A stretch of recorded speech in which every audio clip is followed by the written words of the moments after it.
وقال النبي صلى الله عليه وسلم أرأيتم لو أن نحرا بباب أحدكم يغتسل فيه كل يوم خمسا هل يبقى من درنه شيء؟ قالوا لا يبقى من درنه شيء. قال كذلك مثل الصلاة الخمس يمحو الله بهن الخطايا. رواه البخاري. أو كما قال النبي صلى الله عليه وسلم المرأة إذا صلت خمسها وصامت شهرها وطاعت بعلها وأحسنت فرجها فلتدخل من أي أبواب الجنة شاءت. إن الله وملائكته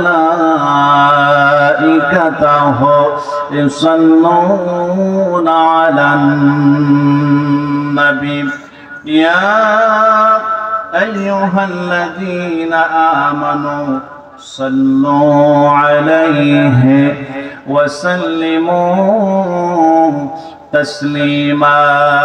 সবাই দরুদ ইব্রাহিম পড়ি। আল্লাহুম্মা সাল্লি আলা মুহাম্মাদিন ওয়া আলা আলি মুহাম্মাদ কামা সাল্লাইতা আলা ইব্রাহিম وعلى آل إبراهيم إنك حميد مجيد. اللهم بارك على محمد وعلى آل محمد كما باركت على إبراهيم وعلى آل إبراهيم إنك حميد مجيد. আলহামদুলিল্লাহ, বেওলা গাজীর মাঠ পাঞ্জেগানা মসজিদের উদ্যোগে আয়োজিত একদিন ব্যাপী তাফসীরুল কোরআন মাহফিল। আজকের মাহফিলের সভাপতির দায়িত্ব পালন করছেন আলহাজ মোহাম্মদ সুরাত আলী, অবসরপ্রাপ্ত প্রধান শিক্ষক, কুন্দুরিয়া পিএন মাধ্যমিক বিদ্যালয়। সকলে আপনারা কেমন আছেন? আলহামদুলিল্লাহ, আমি আপনাদের দোয়ায় ভালো আছি। প্রিয় উপস্থিতি, আমারও সময় খুব বেশি না, যতদূর জানি 11টা নাকি ভাই? হ্যাঁ, 11টার মতো সময় এরকম। তো যেহেতু প্রধান মেহমান আমাদের মাঝে আসবেন, উনি খুব, ওনার নামটা মনে বলা হয়নি, দুঃখিত। আজকের সবচেয়ে আকর্ষণীয় এই মাহফিলের চিফ গেস্ট আমাদের ভেতরে অধ্যাপক মাওলানা তৈবুর রহমান যশোরী, আমাদের শ্রদ্ধাভাজন, আমাদের খুবই কাছের মানুষ। তিনি আপনাদের সামনে কথা বলবেন। আপনারা সকলেই একটু অপেক্ষা করবেন। সবাই রাজি আছে অপেক্ষা করতে? রাজি আছে অপেক্ষা করতে? মাহফিলের পরিবেশটা একটু সুন্দর করে দিতে হবে। আমরা আসছি আপনাদের সামনে একটু সালাম বিনিময় করার জন্য। দীর্ঘ 1 মাস সিয়াম সাধনার পরে আমরা প্রোগ্রাম শুরুর আগেই হোজাইফি ভাই আমাদের ধরে ফেলেছে। যারা এখানে আছে সবাই কম বেশি সামনে, এখান থেকে 2-3 দিন পর থেকে একটা প্রোগ্রাম আবার কম বেশি শুরু হবে। হোজাইফি ভাইয়েরা আছে, দেখলাম পোস্টার আগামীকাল মনে হয় নাকি হোজাইফি ভাই? এই তো এখন আমরা আসলাম আপনাদের মাঝে একটু সালাম বিনিময় করতে। এলাকার তো মানুষের হক আছে, আছে না নাই? আছে কিনা?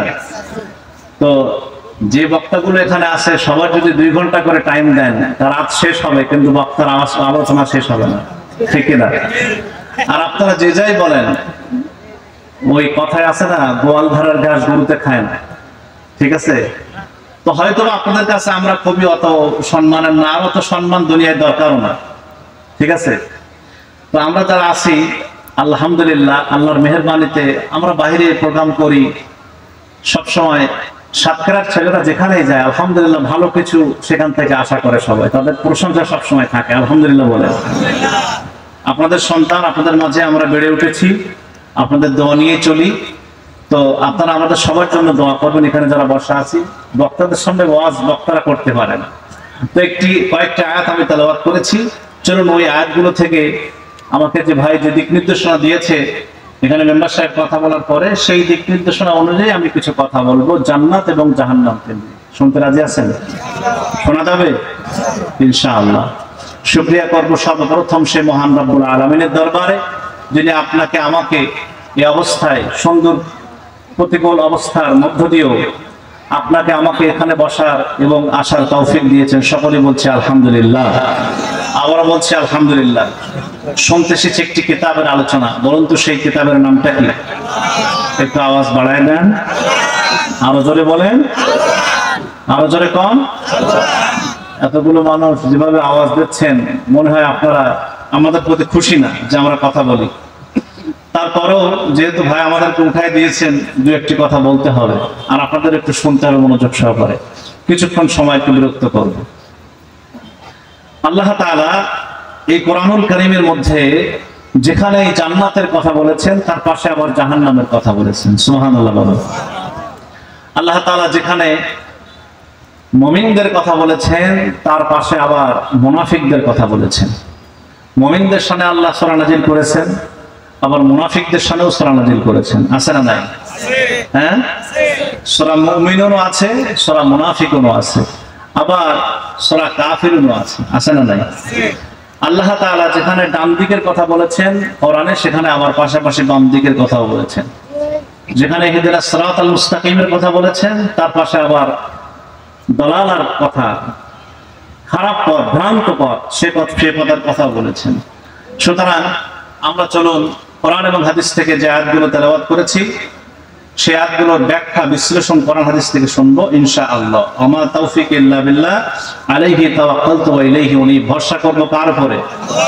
আল্লাহর উপরে। তবে হ্যাঁ, যেহেতু লেখছেন তাফসীরুল কোরআন মাহফিল, প্রত্যেকটি মুফাসসির কোরআন লেখার আগে, তাফসীর লেখার আগে তারা উলুমুল কোরআন, কোরআনের জ্ঞান কেন্দ্রিক কিছু কথা শুনিয়েছেন আগে।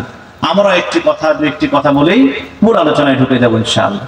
সম্মানিত উপস্থিতি, এই কোরআন এমন একটি কিতাব, যা দরকার আপনার জীবনে সব কথা এখানে আছে না নাই?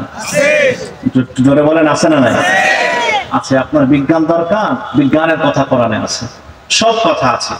কিন্তু সময় স্বল্পতার জন্য আমরা সব কথা আপনাদের সামনে উঠাতে পারবো না। চলুন আমরা একটু যে আয়াতগুলো তেলাওয়াত করেছি সেখান থেকে দু একটি কথা শুনি। তবে হ্যাঁ, কিয়ামত সংঘটিত হওয়ার আগ পর্যন্ত একটু বলুন তো, এই কোরআন থাকবে না ধ্বংস হয়ে যাবে? থাকবে তো? থাকবে। আল্লাহ রাব্বুল আলামিন বলেন, ইন্না নাহনু নাযালনা যিকরা ওয়া ইন্না লাহু লাহাফিজুন। জোরে বলেন আল্লাহু আকবার। আল্লাহ রাব্বুল আলামিন সূরা হিজরের 9 নম্বর আয়াতের মধ্যে সুন্দর করে জানায় দিয়েছেন, আল্লাহ পাক বলেন, আমি আল্লাহ পাক পৃথিবীতে 104 খানা আসমানি কিতাব নাজিল করেছি। এই 104 খানা আসমানি কিতাবের মধ্যে রব্বুল আলামিন আমি সবচেয়ে বড় কিতাব যেটা নাজিল করেছে, সেটার নাম হচ্ছে আল কোরআন। আল্লাহ রাব্বুল আলামিন 103 খানা কিতাবের দায়িত্ব যে নবীর উপরে নাজিল করেছেন, যে রাসূলদের উপরে নাজিল করেছেন, ওই নবী আর ওই রাসূল এবং তার উম্মতে মুহাম্মাদীদেরকে দায়িত্ব দিয়েছেন সেগুলোকে হেফাজত করার জন্য, সংরক্ষণ করার। কিন্তু তারা ব্যর্থ হয়েছে, পরিবর্তন করে ফেলেছে। একটি মাত্র কিতাব ব্যতিক্রম, সেটা হলো আল কোরআন। সেটার নাম কি? আল্লাহ পাক বলেন, এই আল কোরআনের দায়িত্ব আমি আল্লাহ রাব্বুল আলামিন আমার নবী মুহাম্মদ রাসূলুল্লাহ সাল্লাল্লাহু আলাইহি সাল্লামের পরে নাজিল করার পর ওই নবীর উম্মতে মুহাম্মাদী যারা, তাদেরকে আমি তাকে হেফাজতের দায়িত্ব দেই নাই, আমি আল্লাহ রাব্বুল আলামিন নিজেই দায়িত্ব নিয়েছি। ইন্না নাহনু নাযালনা যিকরা, জিকির মানে হচ্ছে এখানে আই আল কোরআন, কোরআনকে বোঝানো হয়েছে। যতগুলো তাফসীর করবেন সব তাফসীরের বর্ণনা এখানে জিকির মানে কোরআনকে বোঝানো হয়েছে। সুবহানাল্লাহ। আল্লাহ বলেন, আমি আল্লাহ পাক জিকির নাজিল করেছি, কোরআন নাজিল করেছি, আর কোরআনটাকে হেফাজত আমি আল্লাহ পাক করব। আল্লাহ পাক হেফাজত করার দায়িত্ব নিয়েছেন বলে আজ পর্যন্ত এই কোরআনের একটা জবর জের পেশ, এই কোরআনের কোনো পরিবর্তন ক্ষতি হয়েছে? কথা বলেন, হয়েছে? কিয়ামত পর্যন্ত হবে না। সব শেষ হয়ে যাবে দুনিয়া, কিন্তু কোরআন থেকে যাবে, কারণ এটা তো আল্লাহর কথা। জোরে কোন ঠিক কিনা? আল্লাহ রাব্বুল আলামিন সেই কোরআনুল কারীমের মধ্যে বলেন, ফি জান্নাতিন ইয়াতাসালুন।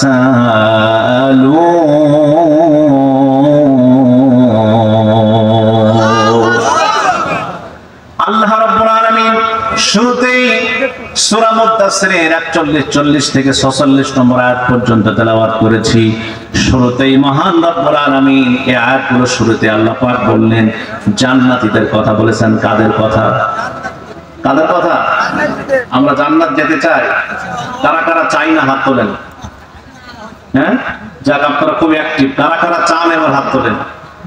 আল্লাহ কবুল করুন, জোরে কোন আমিন। আরো জোরে বলি আল্লাহুম্মা আমিন। সবাই আমরা জান্নাত চাই। আল্লাহ নবী সাল্লাল্লাহু আলাইহি ওয়াসাল্লাম বলেন, তাফতারিকু উম্মতি আলা 73 মিল্লাতান কুল্লুহুম ফিন্নার ইল্লা ওয়াহিদা, 70 মিল্লাতান কুল্লুহুম ফিন্নার ইল্লা ওয়াহিদা। আমার উম্মতের মধ্যে দল হবে 73টা, তার মধ্যে একটি দল হবে আল্লাহর জান্নাতি। সাহাবারা জিজ্ঞেস করলেন, ইয়া রাসূলুল্লাহ, হাবিবাল্লাহ, ওই একটি দল কারা? আল্লাহ নবী সাল্লাল্লাহু আলাইহি সাল্লাম বলেন, মা আনা আলাইহি ওয়া আসহাবি, আমি নবী এবং আমার সাহাবেরা যে জীবন চরিত্রের উপরে থাকবে, যে নীতি অবলম্বন করবে, ওই নীতি যারা জীবনে ফলো করবে, ওই একটি দল হবে আল্লাহর জান্নাতি। জোরে কোন সুবহানাল্লাহ। এখানে আমরা অনেক প্রকারের টুপি আছে, কেউ লম্বা টুপি, কেউ গোল টুপি, কেউ পাঁচকলি টুপি, কেউ কিস্তি টুপি, অনেক টুপি আছে না নাই? সাধারণ মানুষ যারা তারা বিভ্রান্তিতে পড়ে যায়, আমরা কোন টুপিওয়ালাদের সঙ্গে থাকবো? জোরে কোন ঠিক কিনা? আল্লাহ নবী সাল্লাল্লাহু আলাইহি সাল্লাম 1500 বছর আগে জানাই দিয়েছেন, 1500 বছর আগে, মা আনা আলাইহি ওয়া সাহাবী, আমি নবী আর আমার সাহাবারা যেই জীবন চরিত্রের উপরে থাকবে, যে জীবন বিধান ফলো করবে, যেই চরিত্র নিয়ে তারা দুনিয়াতে থাকবে, ওইটা যারা ফলো করবে, তারাই হবে একটি দল আল্লাহর জান্নাতি। জোরে কোন সুবহানাল্লাহ।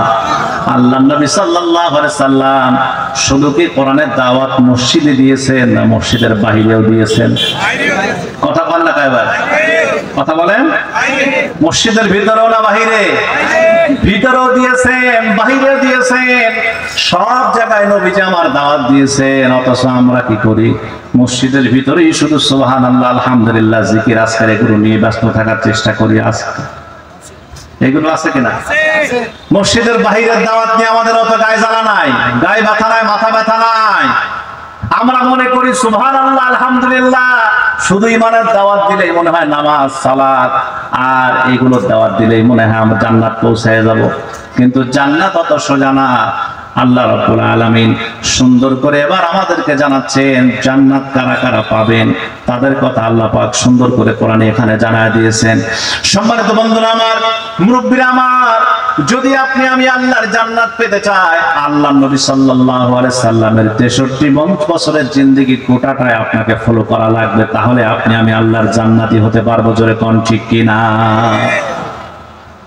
রাসূল শুধু কি আরাম করেছেন, না জুলুমেরও শিকার হয়েছেন? এই কোরআনের দাওয়াত দিতে যে জুলুমেরও শিকার হয়েছে। সুতরাং গোটা জীবনটাই রাসূলের আপনাকে আমাকে ফলো করতে হবে। আপনি এমন ইসলাম মানেন যে ইসলাম মানলে আপনার মানুষ দাওয়াত করে খাওয়ায়, কিন্তু কেউ আপনার বিরোধিতা করে না, কেউ আপনাকে বাধা দেয় না। মনে করবেন আপনার ইসলাম ইসলাম না। জোরে কোন ঠিক কিনা? আপনি ইসলাম মানতে হলে আমার রাসূলকেও যেমন দাওয়াত করে খাইয়েছে, আবার মারও দিয়েছে, আপনার দুটোই খাওয়া লাগবে। কথা কোন ঠিক কিনা? আর জোরে বলেন আওয়াজ দিয়ে, ঠিক কিনা? সুতরাং এটাই হবে আপনাদের আমার একটাই মাত্র দিন। রাসূল যেটা ফলো করেছেন জীবন আদর্শ, সেটাকে আপনাকে আমাকে মানতে হবে, তাহলে আল্লাহর জান্নাত। সম্মানিত ভাইয়েরা আমার, বন্ধুরা আমার, আজকে আমরা যারা এখানে কোরআন শোনার জন্য আসলাম, আমাদের সবার কিন্তু টার্গেট একটা, আল্লাহর জান্নাত। কোন জায়গায় টার্গেট? কোন জায়গায় টার্গেট? আল্লাহর জান্নাত। সবার টার্গেট আল্লাহর জান্নাত। আপনারা মাঝে মাঝে বলেন, হুজুর এটা টাকা ছাড়া ওয়াজ করতে আসে না, কিন্তু আজকে টাকা ছাড়া তো ওয়াজ করতে আসছি। হ্যাঁ, তাহলে আমার লাভটা কি? কথা কোন না কোন আপনারা লাভ কি? আল্লাহর জান্নাত। আপনার আমার টার্গেট হলো আল্লাহর জান্নাত।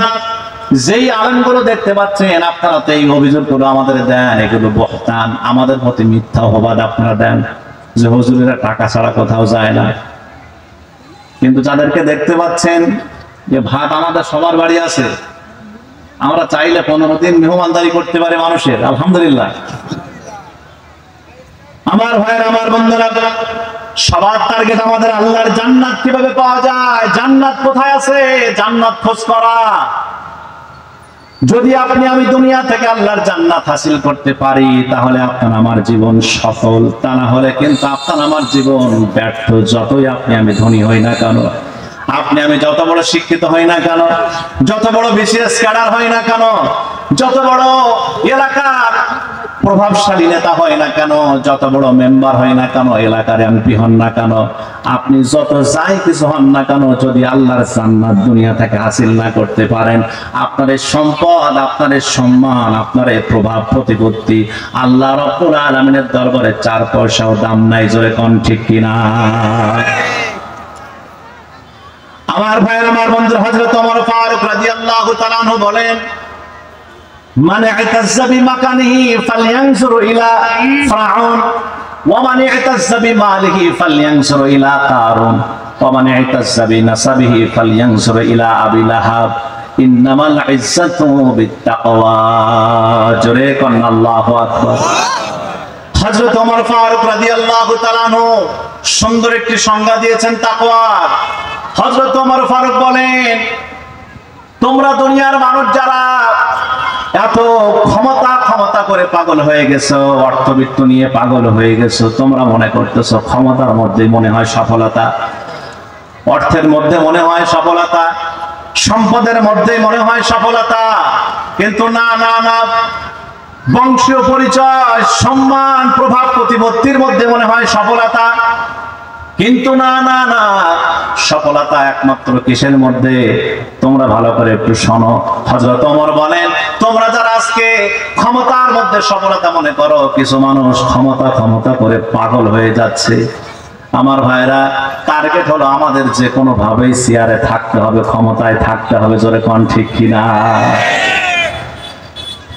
যেভাবে হোক আমাকে থাকতেই হবে এই চেয়ারে, চেয়ার ছাড়া যাবে না।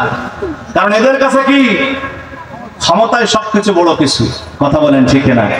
সফলতার মানদণ্ড মনে করে তারা ক্ষমতা, এটা কি সফলতার একমাত্র মানদণ্ড মনে করে। এজন্য চেয়ার ছাড়তে রাজি না, ভোট জোর করে নিলেও নেব, কিন্তু চেয়ার ছাড়তে রাজি না। কথা কোন ঠিক না? সম্মানিত ভাইয়েরা, আমার বন্ধুরা, আমার কথা কষ্ট পাচ্ছেন?